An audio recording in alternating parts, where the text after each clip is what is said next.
Em João capítulo 2, versículos 6 e 7 diz: E estavam ali postas 6 talhas de pedra para as purificações dos judeus, e em cada uma cabiam 2 ou 3 metretas.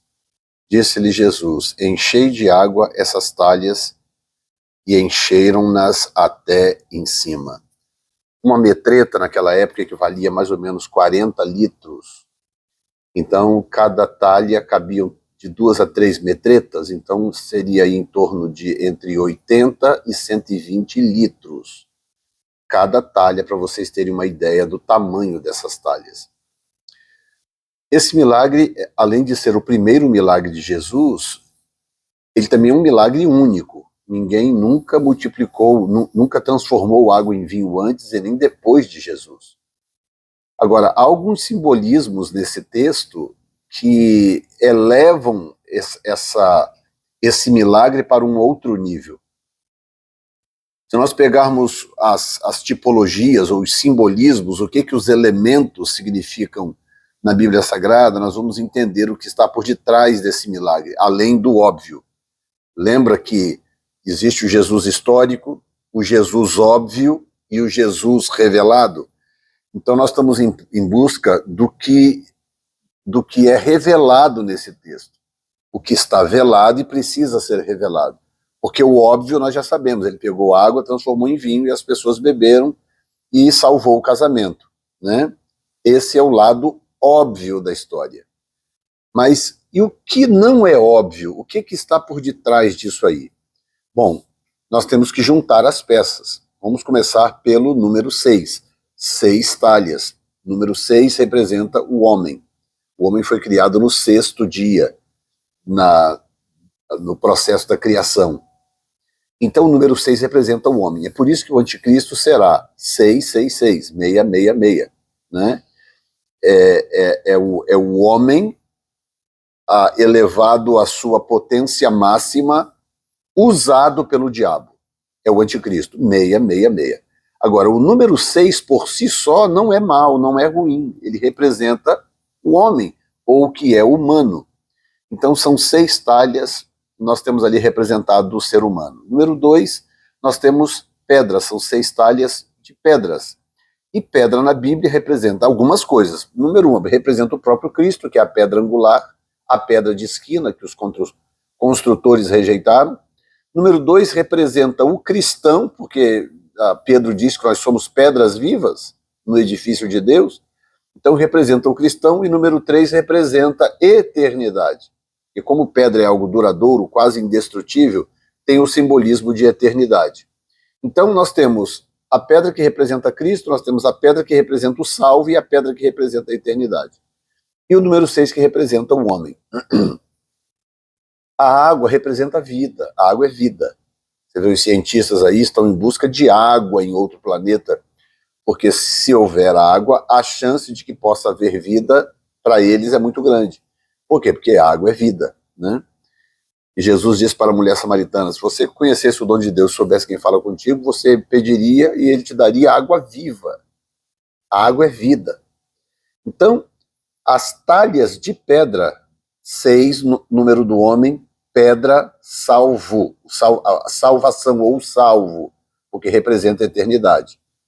E água é vida. Então nós temos o salvo, representado pela pedra, o número 6, que é o ser humano, e a água, que é vida, né? Então nós temos ali uma representação do salvo que já encontrou vida. Cristo é a vida do salvo. A pessoa é salva por Jesus e, portanto, ele passa a ter vida. Quem não é salvo apenas vegeta, apenas existe, né? Viver é diferente de existir. Existir basta ser criado. Alguém nasce da sua mãe, do seu pai e da sua mãe, ele passa a existir. Agora, viver no conceito teológico é encontrar vida, é usufruir da vida, é participar da vida, e a vida é Cristo. Por isso que a água, sendo vida, ela representa quem? Jesus, né? Quem crê em mim, como diz as Escrituras, do seu interior fluirão rios, ou seja, água viva, né? Rios de águas vivas. Então, A vida, nesse caso, é aquilo que é encontrado pelo indivíduo salvo, nesse caso, e ele encontra quando ele se converte a Jesus. Muito bem, até aí está resolvido. Mas nós temos o vinho na jogada. E o vinho, ele é 85% água. A diferença de uma garrafa de água e uma garrafa de vinho é de apenas 15%, porque 85% do vinho é a mesma água que está na outra garrafa. Agora, existe 15% adicional que faz a grande diferença. E o vinho na Bíblia representa gozo, alegria e prazer. Esses são os simbolismos do vinho na Bíblia. Então, o que Jesus está fazendo? Jesus está pegando alguém que já tem vida, que a água é vida, as talhas de pedra representam o salvo. Jesus está pegando alguém que já tem vida, está transformando aquela vida em algo com significado, algo com propósito. Sabe aquele livro do Tommy Tenney, que andou pelo Brasil, aí, Uma Vida com Propósito? Uma vida com propósito. Olha bem, uma vida com propósito. O que significa é que pode existir vida sem propósito. Aliás, as igrejas estão lotadas de cristãos sem propósito. Isso não quer dizer que eles não estão vivos. Isso não quer dizer que eles não estão salvos. Isso não quer dizer que eles não tenham conhecido o Senhor. Eles conheceram. Eles estão cheios de água, água viva, mas sem propósito.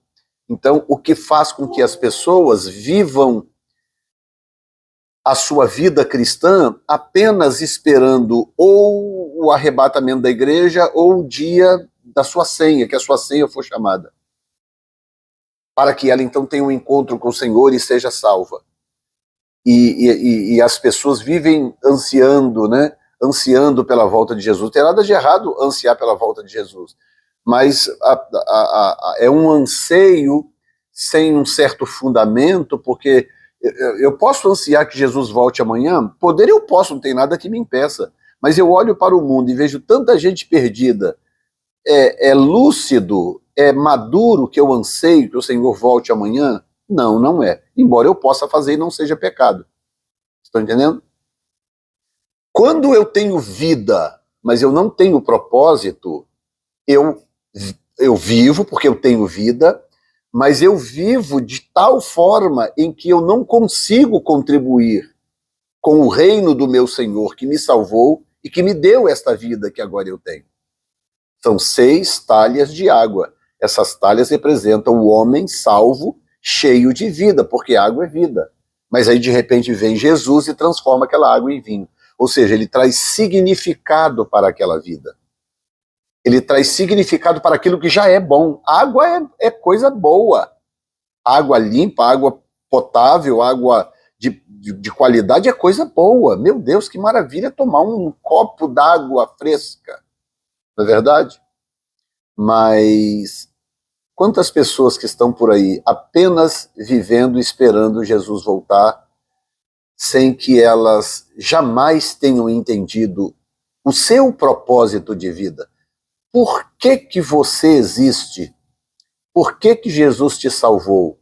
Qual é o plano de Deus com a sua vida? O que ele espera que você faça?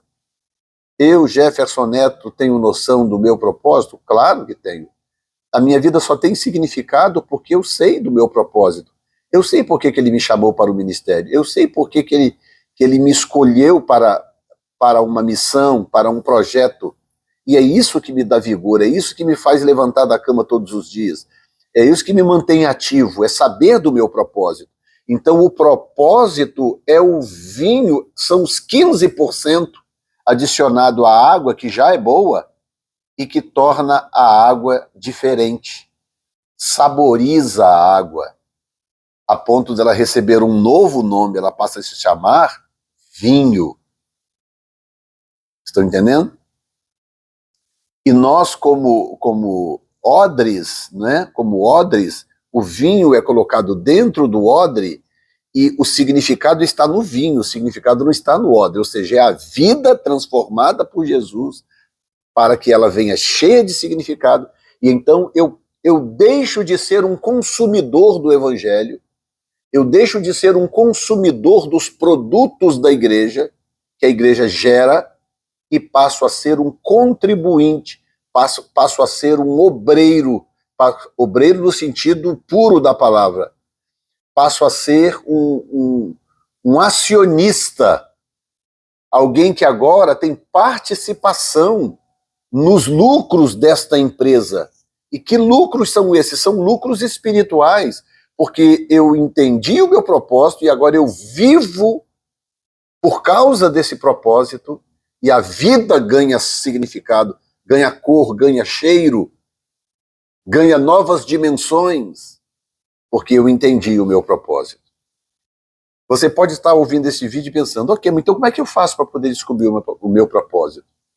Eu vou te dar uma dica, mas a solução é você ir para os joelhos, diante de Deus, e pedir a Deus, Senhor, me revele o meu propósito. Qual é o propósito da minha vida? Por que eu existo? Ele vai te revelar. Mas aqui vai a dica. O seu propósito tem a ver com aquilo que você ama fazer. Não tem a ver necessariamente com o seu trabalho. Não tem a ver necessariamente com o que você faz. Mas tem a ver com aquilo que você ama fazer. Fica essa dica, que Deus te abençoe. Amém.